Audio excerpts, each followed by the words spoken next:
Ça fait un petit bout qu'on n'a pas parlé de Chambly à l'émission. Qu'est-ce qui se passe à Chambly? Quels sont les enjeux? On parle beaucoup de densification, comme dans beaucoup de villes. On parle de transport, évidemment, l'arrivée du REM. On parle aussi de climat de bonne entente ou de compromis. On en discute avec la mairesse de Chambly, Alexandra Labbé. Bonjour et bienvenue. Bonjour.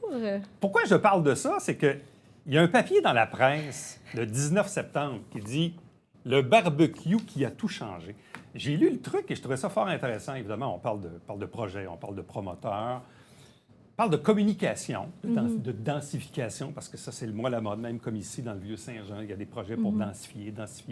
Mais bon, comment ça se passe à Chambly actuellement, les projets, les promoteurs, la communication, puis la population?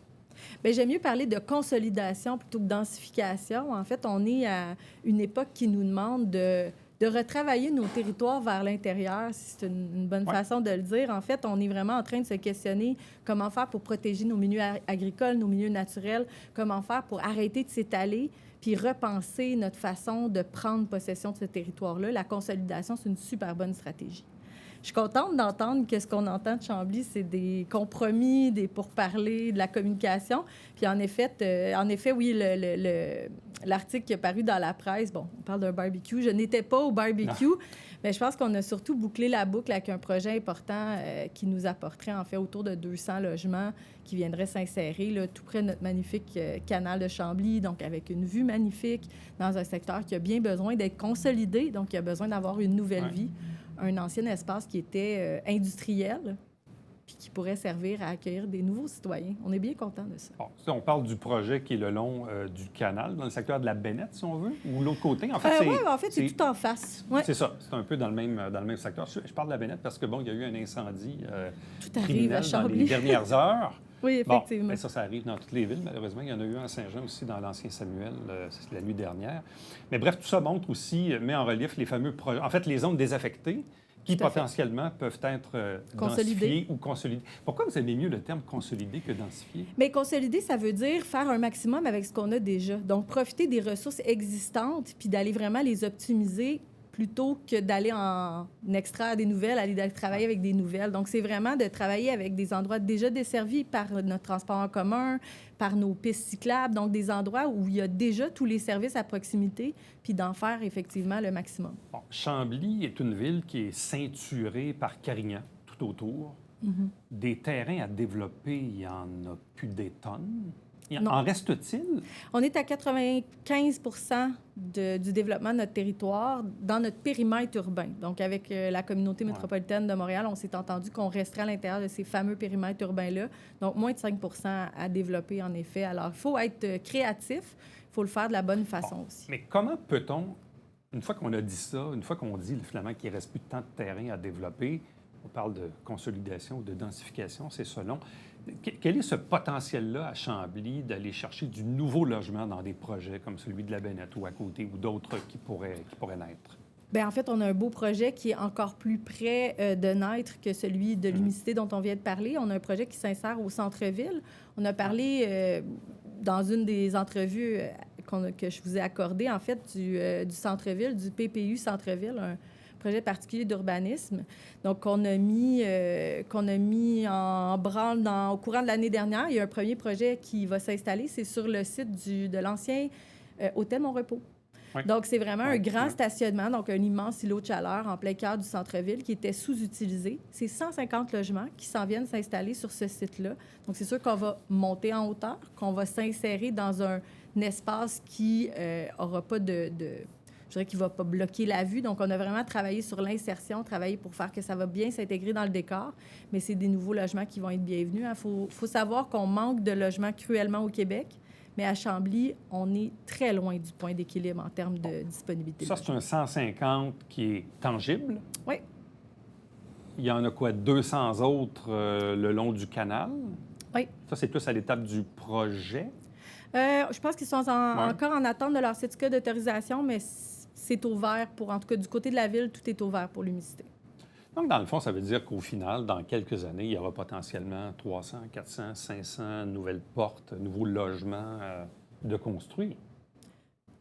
On l'espère, effectivement. Ouais. Puis ça pourrait, c'est sûr, ça pourrait s'accélérer aussi. La Bénette, on avait un projet là, structurant qui fonctionnait.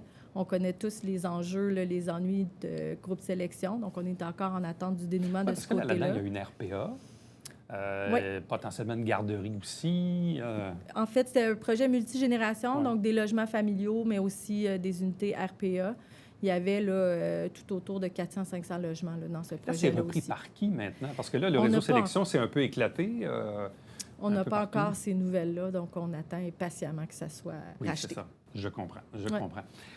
Mais revenons un peu à ce qu'on disait tantôt, l'article de la presse du mois de septembre qui disait le barbecue qui a tout changé. Dans le fond, c'est le volet de l'acceptabilité sociale. Parce qu'au fond, c'est ça l'affaire.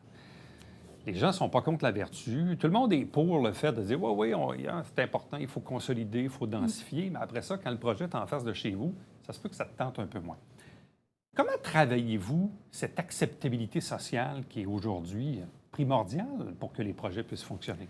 Mais de manière évidente, j'ai pas la recette magique parce que si je l'avais, je la multiplierais.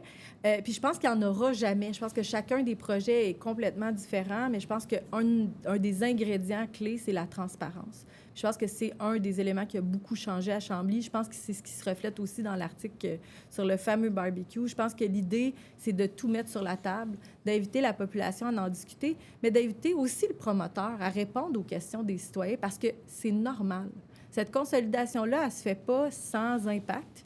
Les impacts dans le voisinage, bien, c'est notre vie, notre quotidien qui est bouleversé, puis c'est normal d'en avoir des craintes. Mais c'est d'en discuter ouvertement, d'y faire face, puis de trouver des solutions ensemble, à la même table. Je pense que c'est ça la différence. Parlons d'un projet qui n'est pas dans Chambly, mais qui n'est pas loin de chez vous.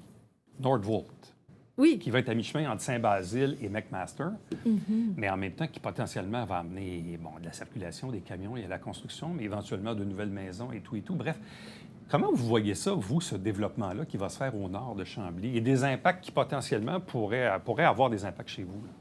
Il y a plusieurs facteurs qu'il faut prendre en considération. Ce qui est vraiment intéressant, c'est tout le volet développement économique, ce que ça va apporter pour la région, c'est sûr.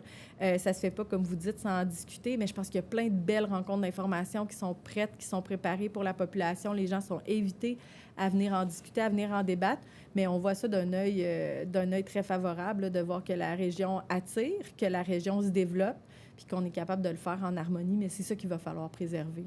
Bon.